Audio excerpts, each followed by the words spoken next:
Welcome to the Shepherd's Chapel Network Family Bible Study Hour with Pastor Dennis Murray. Wisdom is understanding God's Word. Pastor Murray's unique teaching approach brings God's Word alive with meaning as he takes you on a chapter-by-chapter, verse-by-verse study of God's letter to you, the Bible. And now, here is Pastor Dennis Murray. Good day to you. God bless you. Welcome to Shepherd's Chapel. Welcome to this Family Bible Study Hour. Ready to get back into our Father's Word here at the chapel. We're going to pick it up today, 2 Kings chapter 10, verse 20. We invite you to get your Bible and join us if you care to. We'd love to have you join us. And in our last lecture, we saw Jehu, who had just been anointed king of Israel, the 10 northern tribes, by one of the sons of the prophets who was sent by Elisha. Jehu was taking care of business. He killed Joram, the king of Israel, Ahab's son. He killed Ahaziah, who was the king of Judah at the time. That was Ahab and Jezebel's grandson. Then he killed Jezebel. He killed 70 of Ahab's family members, grandsons and great-grandsons in Samaria and had their heads sent to Jezreel. He killed all the kinsfolks and servants of Ahab in Jezreel. And then when he was on the way to Samaria, he stopped in to take a break and he ran across 42 more of Ahab's kinsfolks who were on the way to visit Ahaziah and Joram and Jezebel. They didn't realize that all of them were dead, though, and then Jehu took care of them as well. He continued on his way to Samaria, and he set it up to where he's gathering all the prophets and servants of Baal, the priests of Baal in the land. And there's a bunch of them. You see, Ahab and Jezebel, they closed the temple of God, the house of Yahweh, and opened up a house of Baal. And they took much of the contents of the house of God and used it in the worship in the house of Baal. Jehu put out a proclamation saying to the people, Ahab served Baal a little, that's sarcastically said, but I'm going to serve Baal much. And he put out the word that all of the servants and worshipers of Baal were to come to the house of Baal, and if any didn't, it would cost him his life. So that's where we pick it up today.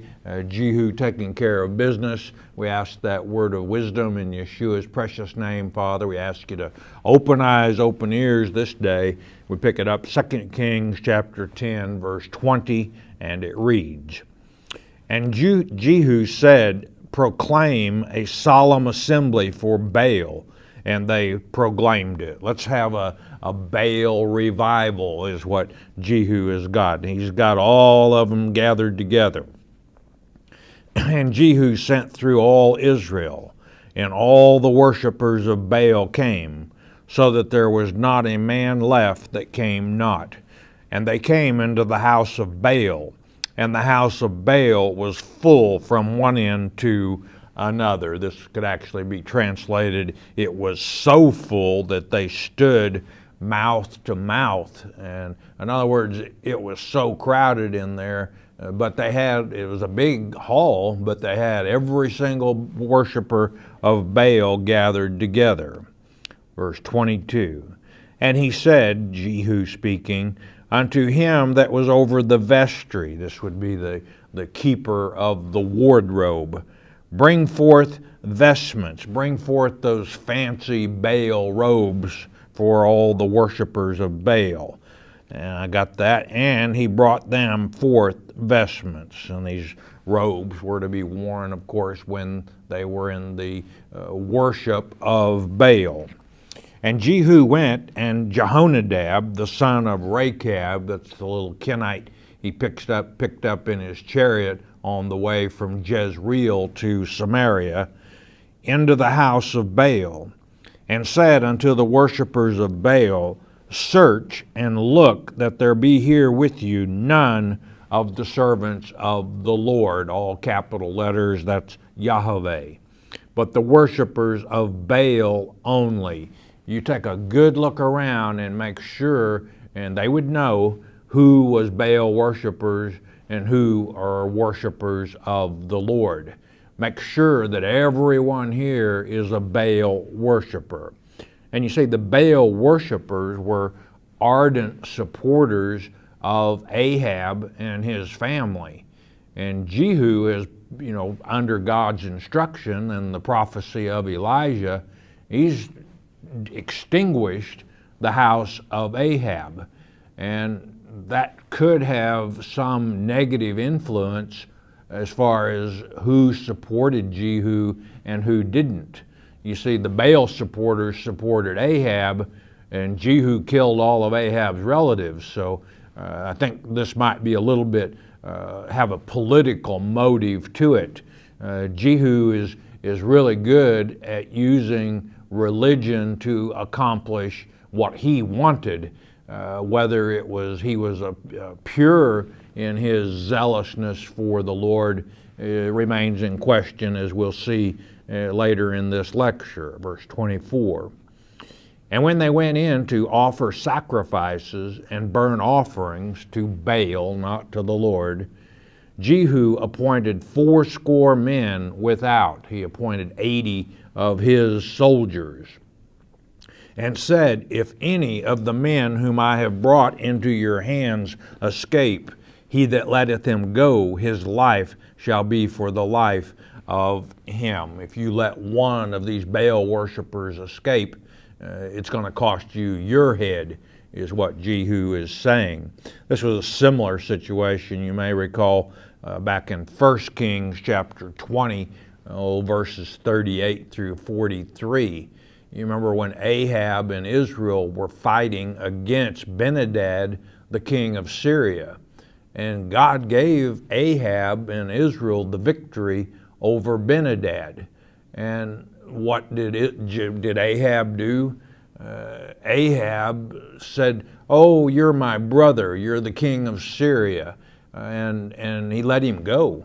And it infuriated God. You don't defeat the enemy and then let them go to fight another day, which is exactly what happened. And Ahab sentenced himself to death there with the one of the sons of the prophets who acted like a wounded Israelite who had been fighting the Syrians, and he pretended that he had captured someone and left him in the guard of one of his fellow soldiers, and he let him go. And Ahab said, well, he should die, and that was his sentence, all right. Verse 25. And it came to pass, as soon as he had made an end of the offering, of the burnt offering, this would be one of the Baal priests, probably the head Baal priest, that Jehu said to the guard and to the captains, go in and slay them, let none come forth. And they smote them with the edge of the sword. This edge in the Hebrew is the mouth of the sword, stated for drinking the blood of the victims. And the guard and the captains cast them out and went to the city of the house of Baal. This last phrase makes entirely no sense at all. There is no such thing as the city of the house of Baal. Check out that word city, and you'll find that it's a protected part. It can be translated city, but I believe it should have been translated here the innermost or least accessible part. In other words, this is stated that they got every single one of them, even those who ran to the innermost part of the house of Baal trying to hide. 26. And they brought forth the images out of the house of Baal and burned them. Obviously, these images that they brought out were made of wood. And they break down the image of Baal, this one no doubt made of stone, and break down the house of Baal and made it a draught house unto this day, made it a dunghill or a latrine. And of course, unto this day means until the time of this writing. Thus Jehu destroyed Baal out of Israel. Jehu cleaning house. But again, his heart is not 100% with the Lord, as we'll see in the next series of events. 29. Howbeit, from the sins of Jeroboam, the son of Nebat, this was the first man king of Israel, the 10 tribes to the north after the nation split, who made Israel to sin, Jehu departed not from after them, to wit, or namely, the golden calves that were in Bethel and that were in Dan. The people of Israel just could not seem to break away from the golden calves.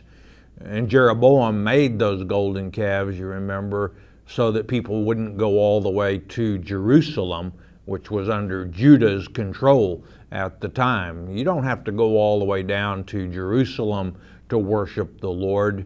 Here are your gods, these 2 golden calves.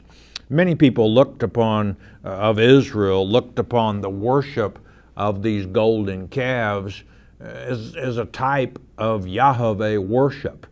However, it was illegal worship of him at best. Close observation of Jehu's practices shows that he utilized religion to accomplish his own personal goals and agenda. Verse 30.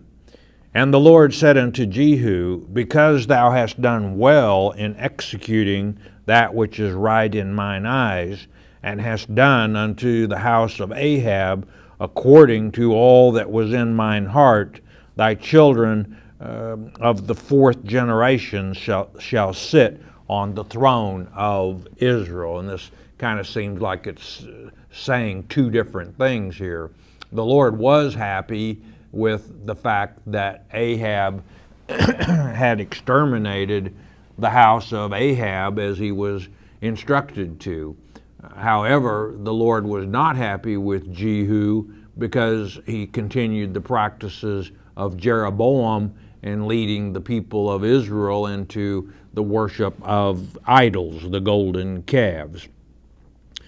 This children of the 4th generation shall sit on the throne of Israel doesn't seem like an extremely long line, but it is the longest existing seed line, or not existing, but of all the kings of the 10 tribes to the north, 4 generations was the longest of one family to reign over the 10 tribes to the north.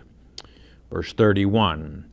But Jehu took no heed to walk in the law of the Lord God of Israel with all his heart, for he departed not from the sins of Jeroboam, which made Israel to sin. As the leader of the nation goes, so goes the nation usually.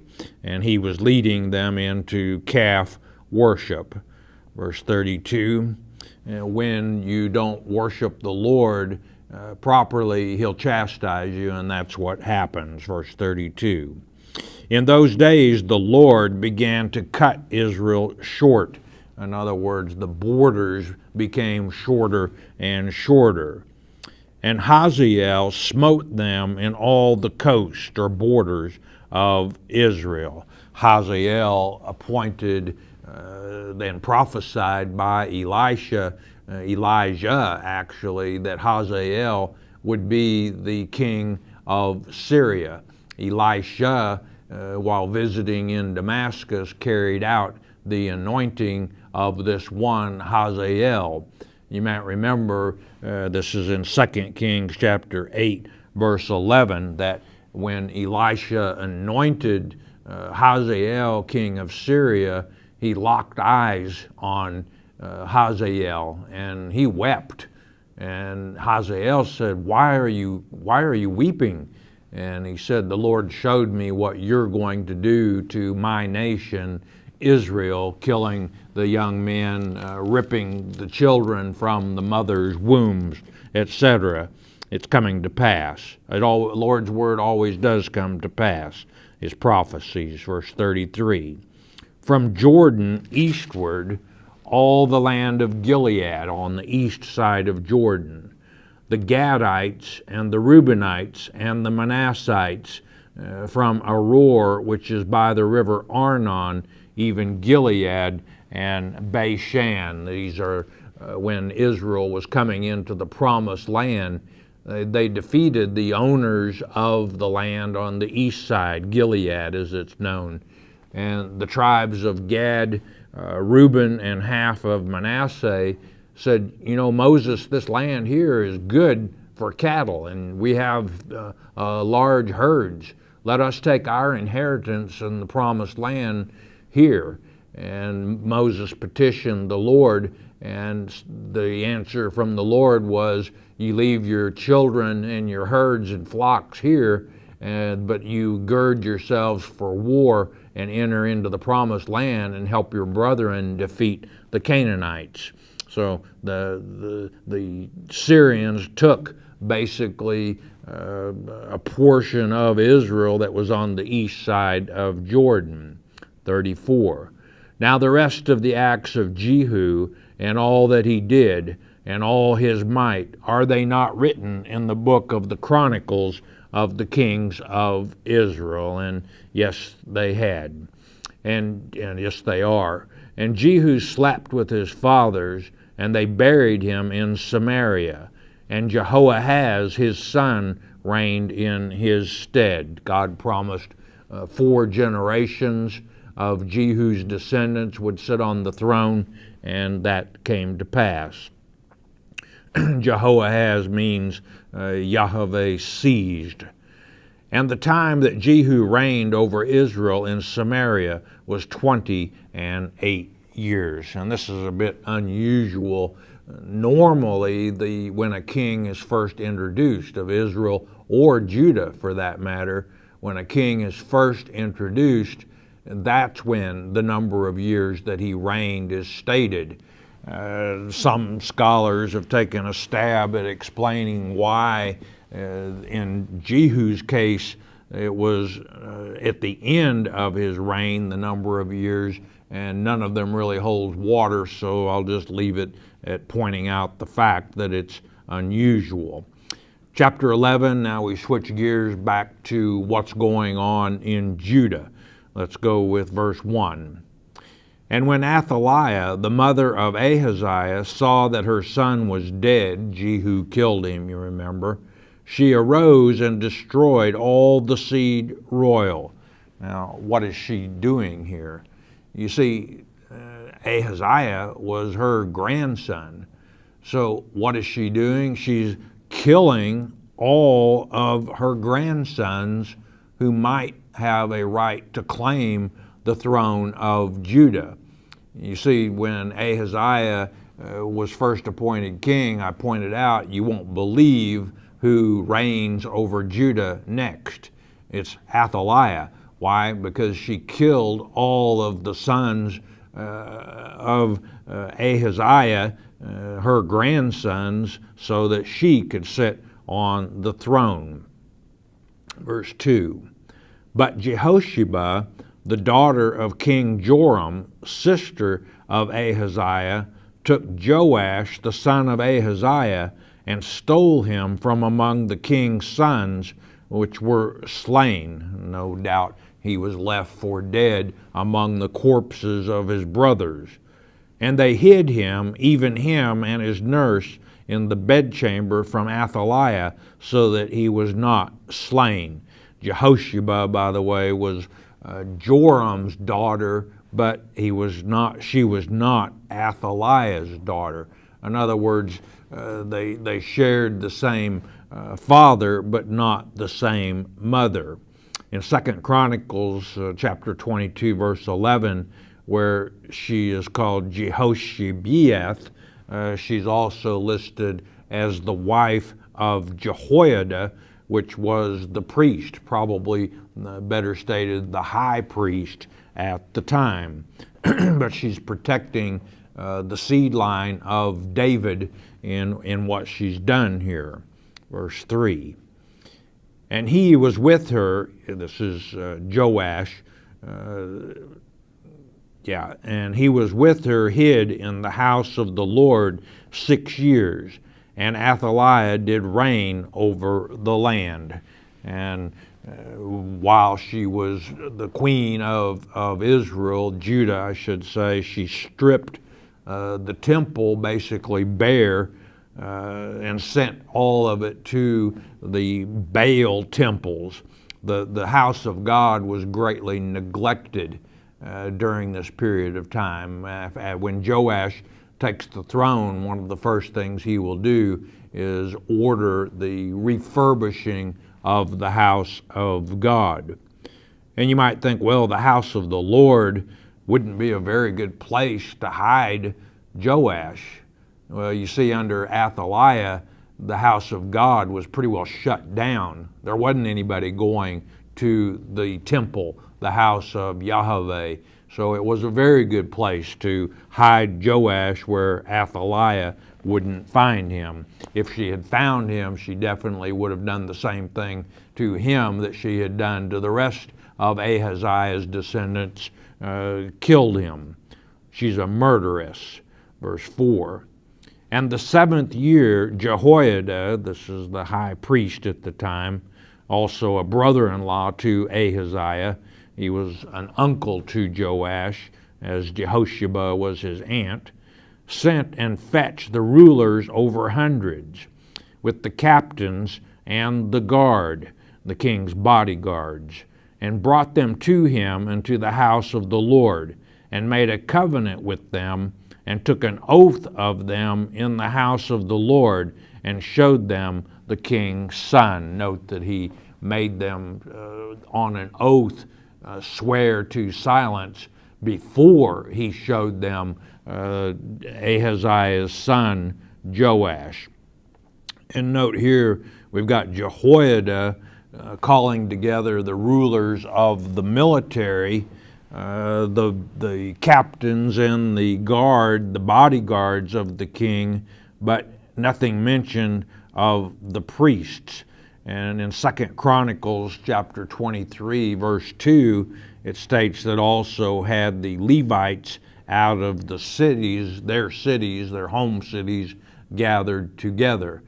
When we began the Kings, I pointed out to you that Samuel and Kings are history from man's point of view, whereas the Chronicles are more of God's point of view.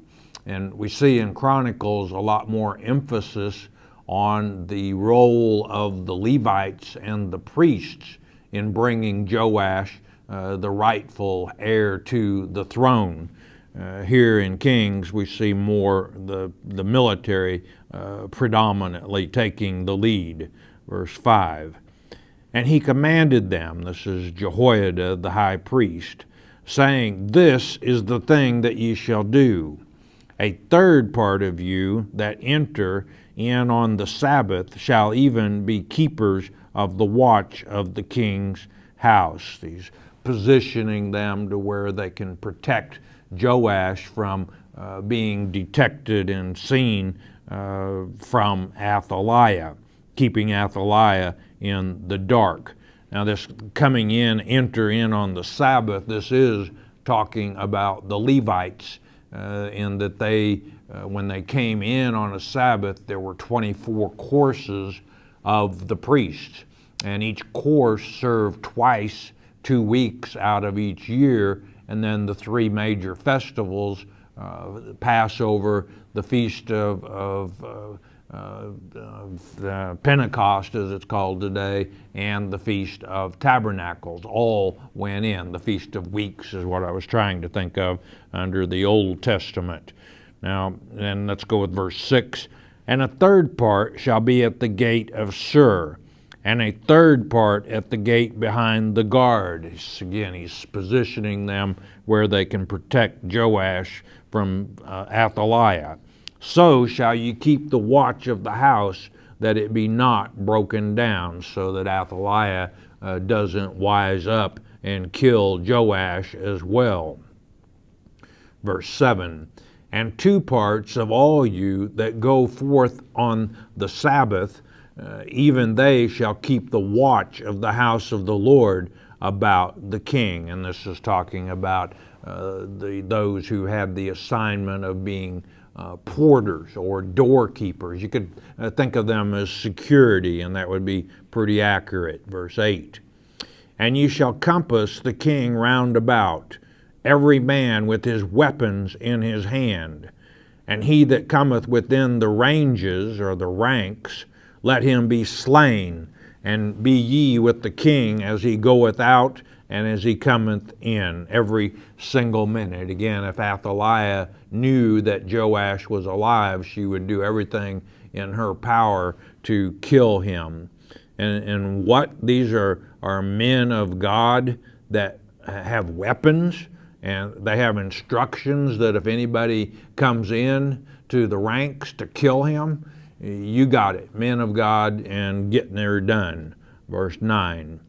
And the captains over the hundreds, in 2 Chronicles 23:8, it states the captains over the hundreds and the Levites did according to all things that Jehoiada the priest commanded.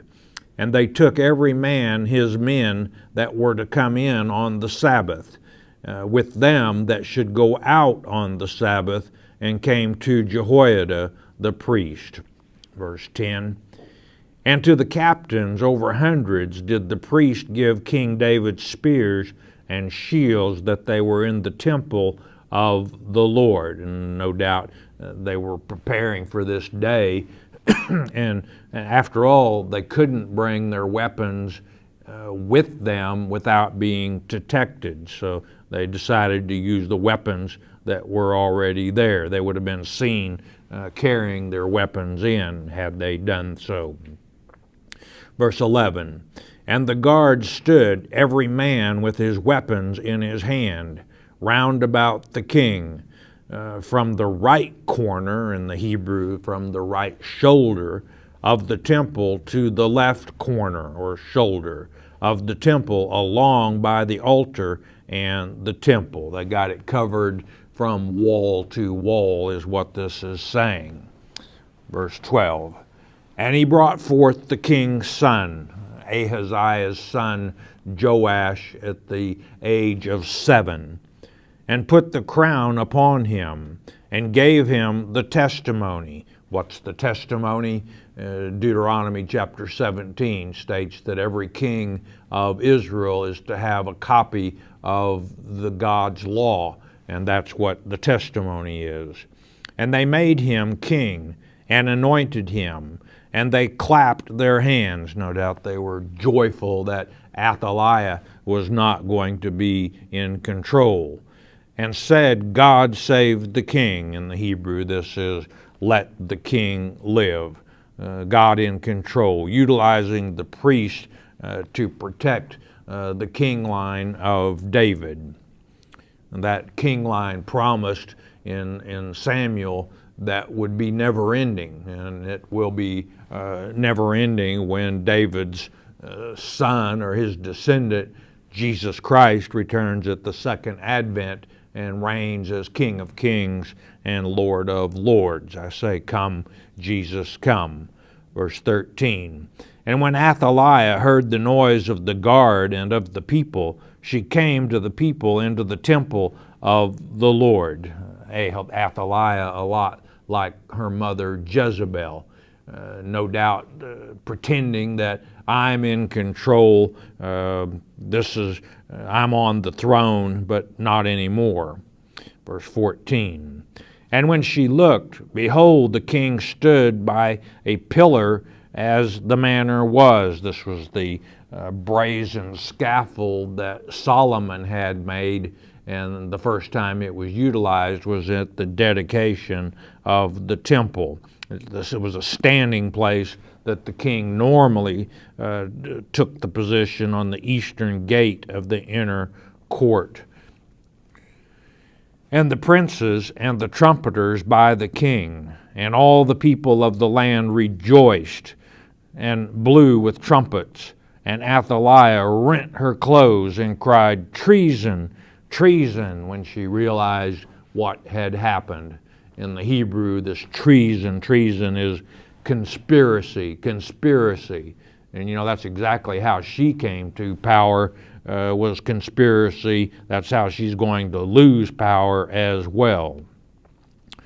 But Jehoiada the priest commanded the captains of the hundreds, the officers of the host, the army, and said unto them, have her forth without the ranges. In other words, through the ranks of the soldiers and the Levites.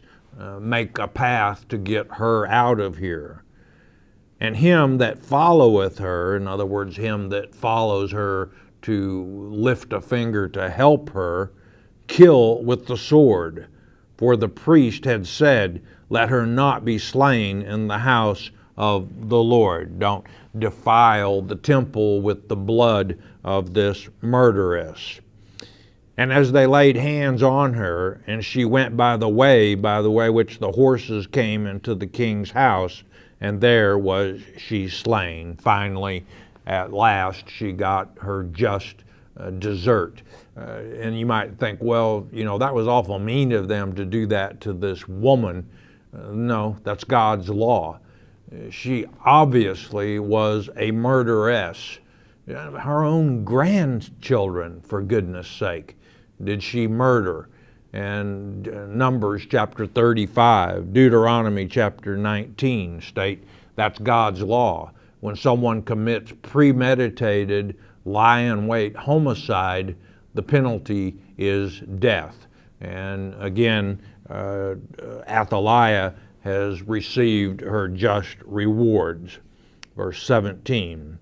And Jehoiada made a covenant between the Lord and the king, Joash, and the people, that they should be the Lord's people between the king also and the people. A good start to renew the covenant with the Lord and to make it a promise that it's clear that under King Joash, we're going to be a nation that worships the Lord, not Baal.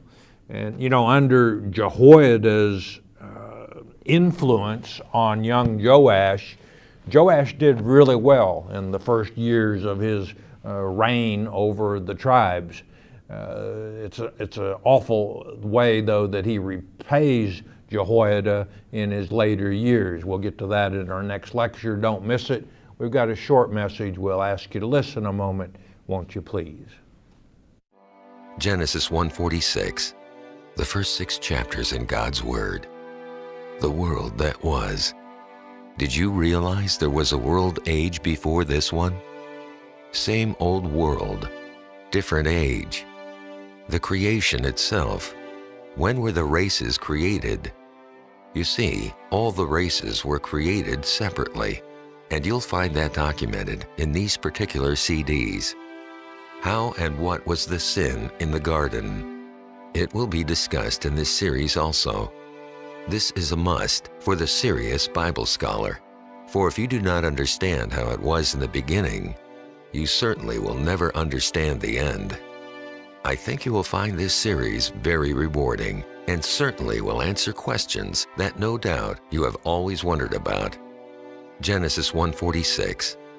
Hey, I know you're going to enjoy this series. Welcome back. We're glad you could join back with us. Let's have the 800 number, please. 800-643-4645. That number good throughout Puerto Rico, the U.S., and Canada. If you have a biblical question that you'd like to pose to be answered on the air, feel free to call that 800 number and leave your question. Please don't ask questions about a specific individual, denomination, or organization by name. We try to teach God's Word in a positive manner. Throwing out negative about others by name serves no purpose. We simply won't do it. If you're studying via the internet somewhere around the world that's unable to use that 800 number, your announcer at the end of the hour will give you our mailing address. Quite all right to mail your questions in, being the point. Got a prayer request? We can do away with the telephone number. You don't need a telephone. You don't need paper and pencil and a mailing address. talk to your Heavenly Father. You know, He developed a means that you can communicate with Him. Doesn't matter where you are, what you're doing, day or night, anytime, you can talk to your Heavenly Father through prayer. I encourage you to exercise that, because I'll tell you, it makes his day. He feels neglected, I can't help but believe. He feels ignored by many of his children. So talk to him in prayer. He always has time for you. He always wants for you to tell him that you love him if you do. Of course, you can't con God. We do have these prayer requests, Father. We come united as one in the name of your Son, Jesus Christ. We ask you to look upon these, Father. You know their needs, marital problems, financial difficulties, Father. If it is your will, a special blessing on each of these. We also lift up our military troops who are in harm's way around the world, Father. Watch over, guide, protect, touch, heal, in Jesus' precious name. Amen, and thank you, Father. And let's get to some questions and see what's on the mind of folks. First up today, we have Nora in Oklahoma. I have a friend that said if we don't worship on the Sabbath that we're going to hell. Well, Sabbath, what does it mean? It means rest, if you take it back to the original language. In Hebrews chapter 4, we learn that our rest is Jesus Christ. And I submit to you that if you don't put your rest in Jesus Christ every day, you have no rest. Don't be a one-day-a-week Christian. We worship every day here at Shepherd's Chapel. Elizabeth in Kentucky, is it an abomination to combine Christmas and the conception of Jesus together? No, I don't think so. Christmas is a very special time of the year. The conception date of Jesus Christ, and if you're not familiar with that, you might want to order Pastor Arnold Murray's work, Christmas, which helps you document that he was conceived on December 25th, born on September 29th. And, you know, the Word became flesh on December 25th, and that is indeed something to celebrate. Julie from Washington, were the angels that followed Satan in the first world age and the fallen angels that came to earth to seduce women the same angels? You're confusing those who supported Satan, a third of God's children in the first earth and heaven age, with the fallen angels. There were a lot less fallen angels that came to earth in Genesis chapter 6. And let's see. Were they all born of woman even though they refused? No, that was the thing that they sinned the most, was they didn't do things God's way. It was God's plan that all souls be born in the flesh one time. But as it's written in Jude chapter 1, verse 6, they left their habitation, meaning heaven, and came to earth, and they saw the daughters of Adam, and they took them to wife. They're coming back, and Christ warned us about it in Matthew chapter 24, when he said it's going to be just like in the days of Noah. They're going to be eating and drinking and giving and taking in marriage. Mike in Washington, why were some books left out of the Bible and put in the Apocrypha? Well, the Apocrypha was included in the King James Version original 1611 Bible, but the powers that be in the church did not canonize the books that you find in the Apocrypha. Are they biblical? Well, it's like anything else that you read. If it aligns with God's Word, it's probably accurate. If it doesn't align with God's Word, it's rubbish. Also, do you know about the book of Jasher?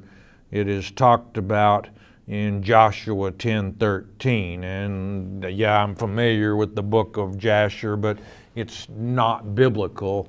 We don't offer the book of Jasher in our library here, so that kind of tells you what we think about it. Susie in Mississippi, I'm black, so out of the 10 tribes, what tribe did we come out of? All of the 12 tribes of Israel were sons of Jacob, which means that they were Adamic.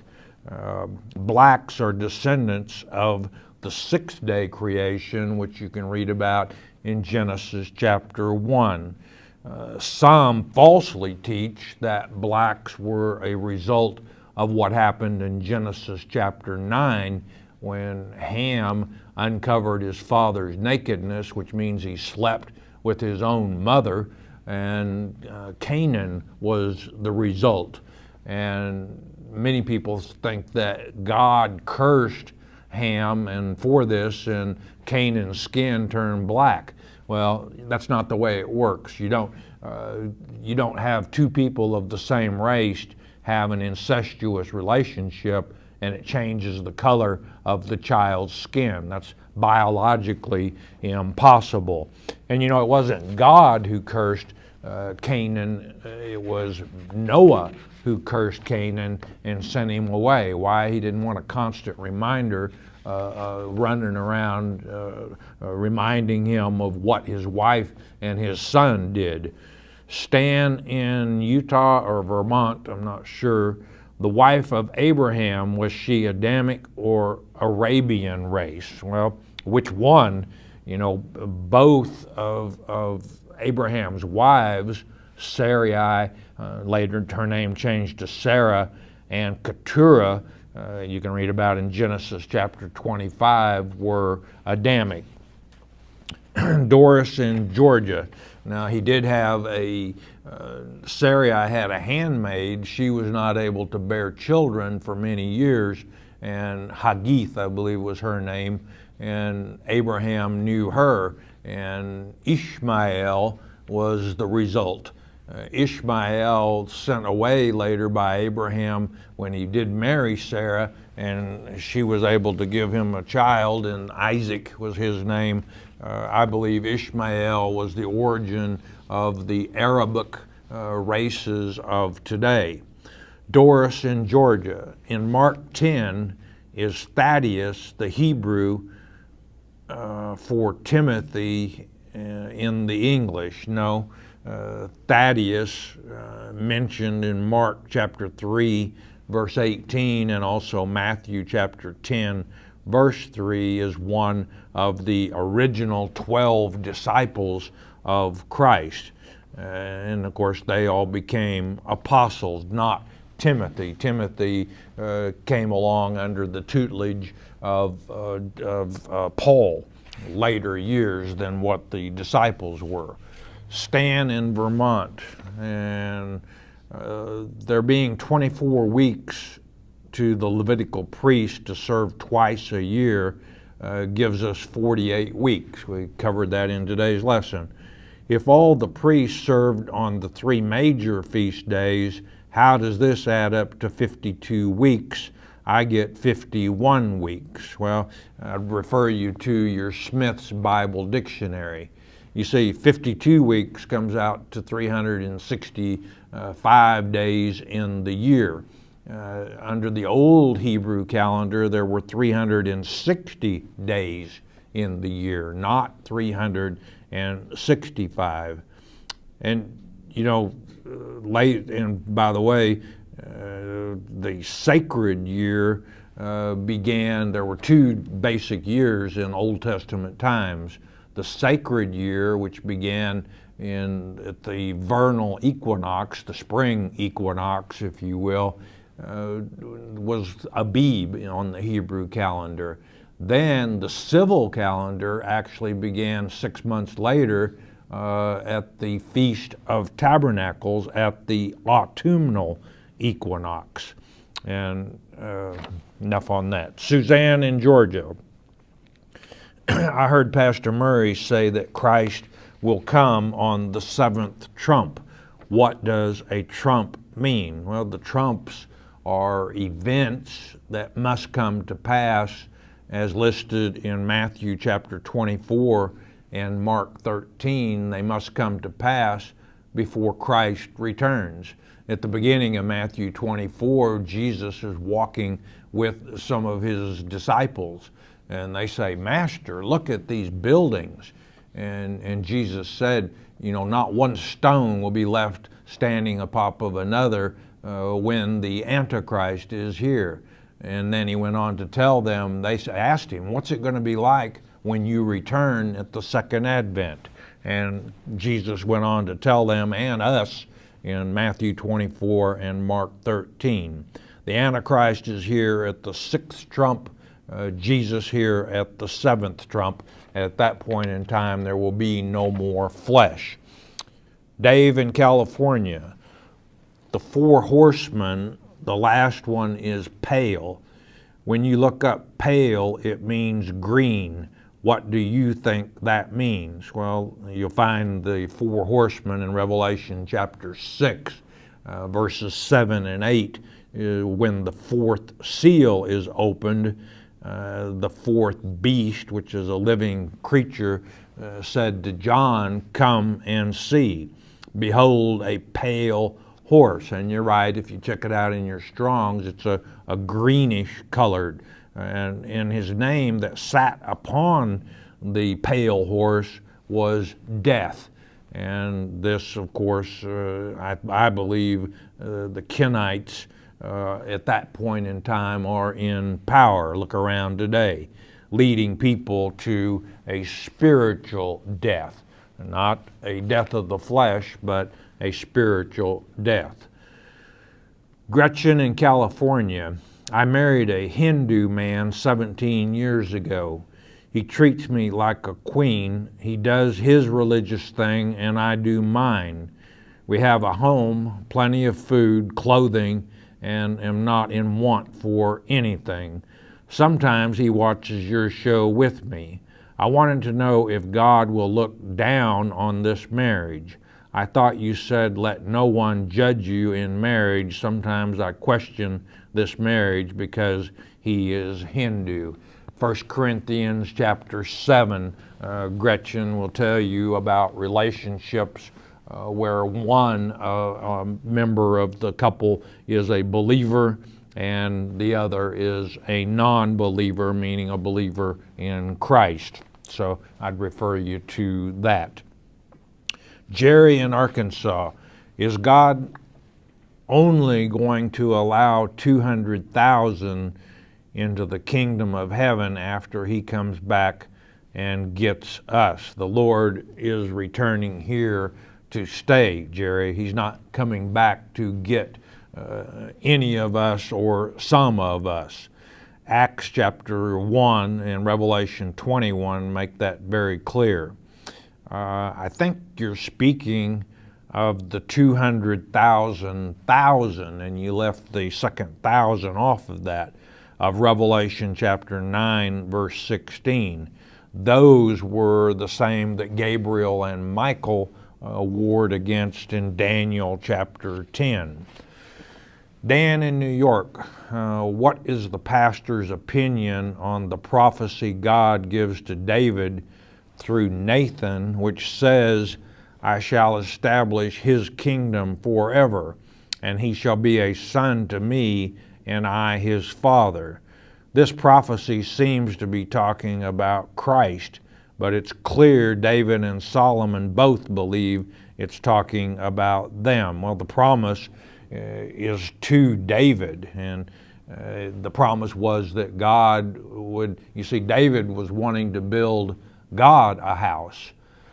And God said, I didn't ask you to build me a house, David, but I'm going to build your house, meaning your line of descendants, and it will be forever. There will always be someone of your loins, descendants and descendants, to be on the throne.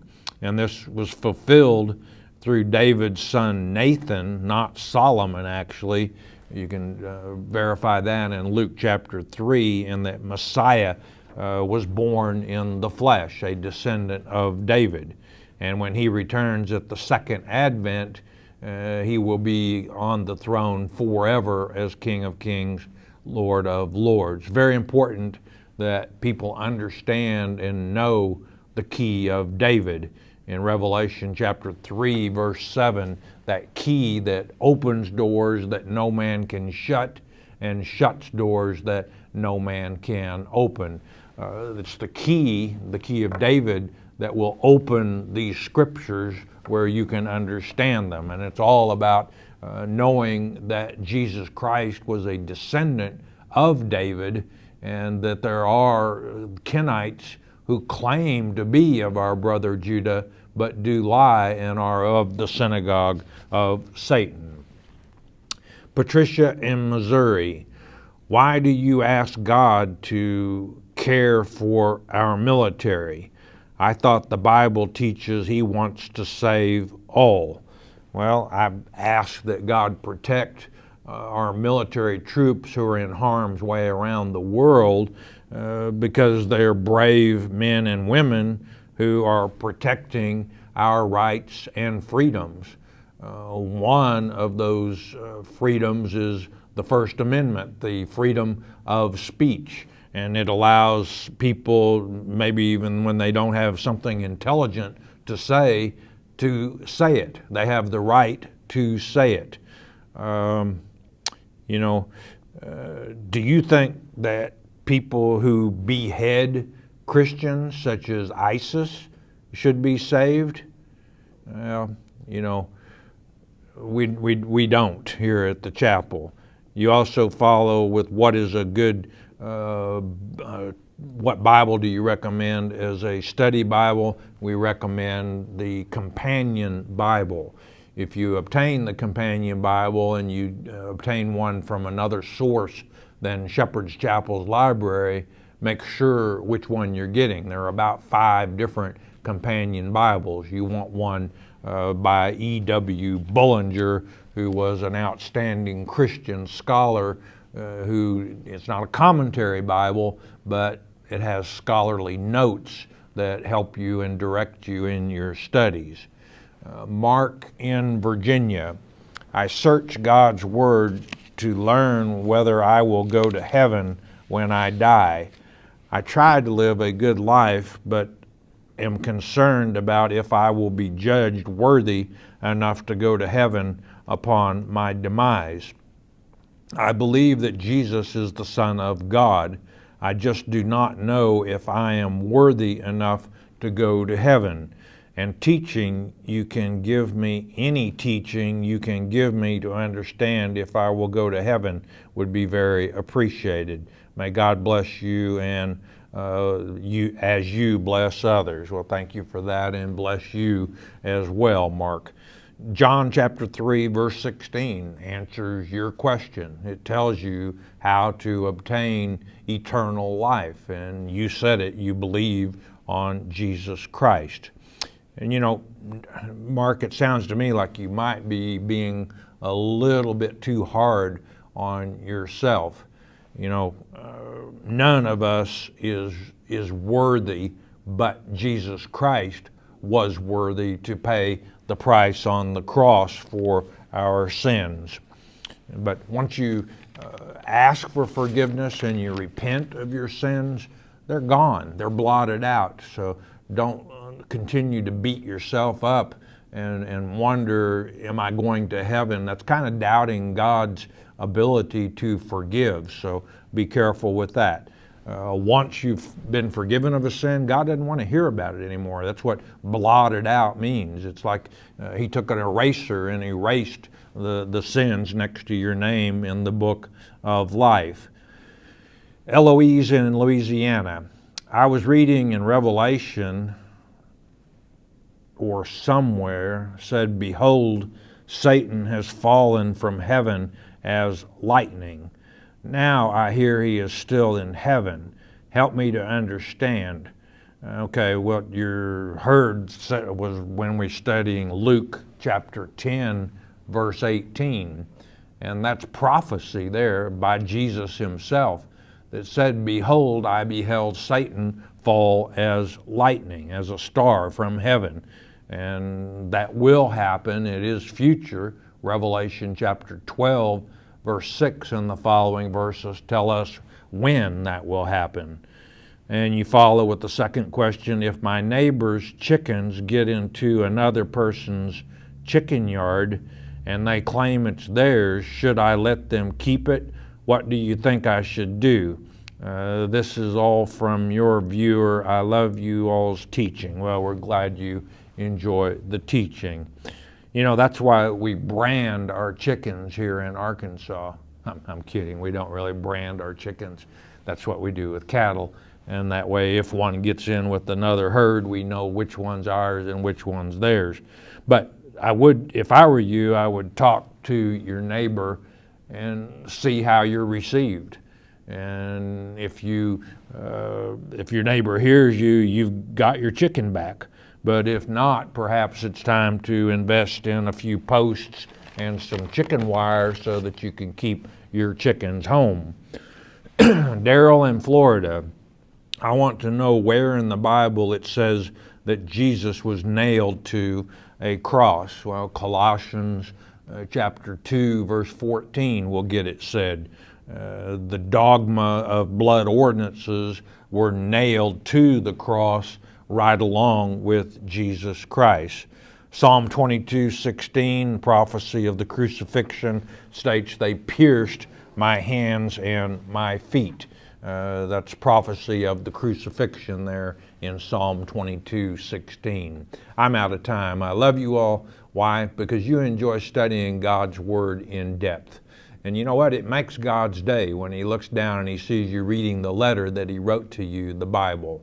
We are brought to you by your tithes and offerings. If we've helped you, help us keep coming to you. Won't you do that, and to reach out to others who are lost in this world of darkness. One thing most important, though, and it's this: you stay in His Word every day. Every day in your Father's Word is a good day, even with trouble. Do you know why? It's because Jesus is the living Word. Hearing God's Word with understanding will change your life. We hope you have enjoyed studying God's Word here on the Shepherd's Chapel Family Bible Study Hour with Pastor Dennis Murray. If you would like to receive more information concerning Shepherd's Chapel, you may request our free introductory offer. Our introductory offer contains the Mark of the Beast CD, our monthly newsletter with a written Bible study, a CD catalog, and a list of written reference works available through Shepherd's Chapel. To request our free introductory offer by telephone, call 800-643-4645, 24 hours a day. You may also request our introductory offer by writing to Shepherd's Chapel, P.O. Box 416, Gravette, Arkansas, 72736. Once again, that's Shepherd's Chapel, P.O. Box 416, Gravette, Arkansas, 72736. We invite you to join us for the next in-depth Bible study each weekday at the same time. Thank you for watching today's program, and God bless you.